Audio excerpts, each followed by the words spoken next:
ٹھیک ہوں یہ تو ہم کسی سے بھی کہہ سکتے ہیں، لیکن پریشان ہوں یہ کہنے کے لیے کسی بہت خاص کی ضرورت ہوتی ہے۔ زندگی میں جب کبھی ہمارا خود سامنا ہوتا ہے، زندگی میں جب کبھی ہمارا خود سامنا ہوتا ہے تو پتہ چلتا ہے کہ ہم نے بیکار خواہشوں کی خاطر اپنا دل کتنا دکھا رکھا ہے۔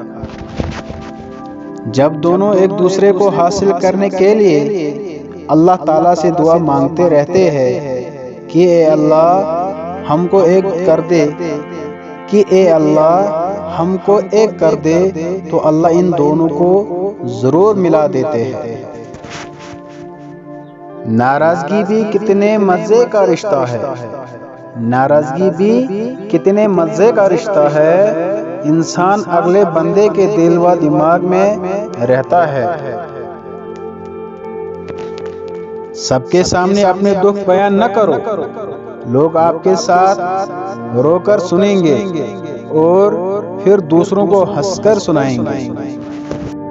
ساری عمر کسی کے ساتھ کتنا ہی اچھا کر لو، لیکن مجبوری میں کسی ایک بات پر ساتھ نہ دے تو ساری عمر کی اچھائیاں کنویں میں پھینک دی جاتی ہیں۔ گھر کے اندر جی بھر کے رو لینا، لیکن دروازہ ہمیشہ ہنس کر ہی کھولنا، کیونکہ لوگوں کو جب پتہ چلے گا کہ آپ ٹوٹ چکے ہیں تو لوگ آپ کو لوٹ لیں گے۔ الفاظ کی نسبت خاموشی زیادہ وضاحت کرتی ہے، اور خاموشی میں کبھی منافقت نہیں ہوتی۔ تم پہ لازم ہے تم اس وقت ہنسنا سیکھو جب تمام لوگ تم سے رونے کی امید لگائے بیٹھے ہوں۔ جو شخص اللہ کو رات کو پکارتا ہے اللہ اسے غنی کر دیتا ہے، اور جو اللہ کی اطاعت اختیار کرتا ہے اللہ سے برگزیدہ بنا دیتا ہے۔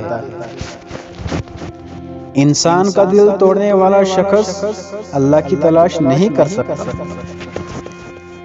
درخت سے گرنے والا کوئی پتا ایسا نہیں جس کا اسے علم نہ ہو، تو پھر وہ آنسو جو تیری آنکھ سے نکلا، وہ درد جس نے تیرے دل کو بےکل کیا، کیا اس 70 ماؤں سے زیادہ پیار کرنے والے کو اس کی خبر نہیں؟ بس اطمینان رکھ، اس کے ہاں دیر ہے اندھیر نہیں۔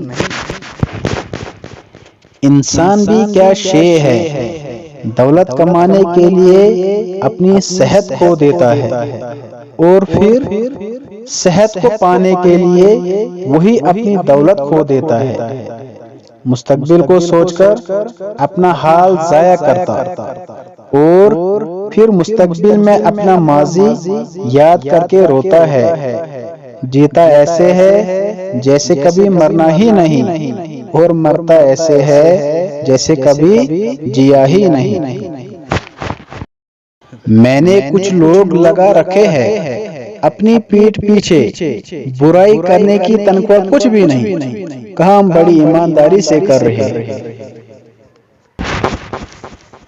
حضرت علی نے فرمایا دنیا کا سب سے مشکل کام اپنی اصلاح کرنا، اور سب سے آسان کام ہے دوسروں پر تنقید کرنا۔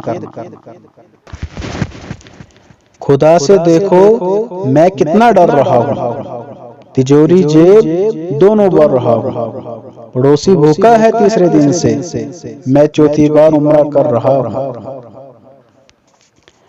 شیخ سعدی سے کسی نے پوچھا حال کیسا ہے؟ فرمایا اللہ کی نعمتیں کھا کھا کر دانت ٹوٹ گئے، مگر زبان اس کی ناشکری سے باز نہیں۔ خوش قسمت ہے وہ انسان جس کے لیے کوئی روئے، بد قسمت ہے وہ شخص جس کی وجہ سے کوئی روئے۔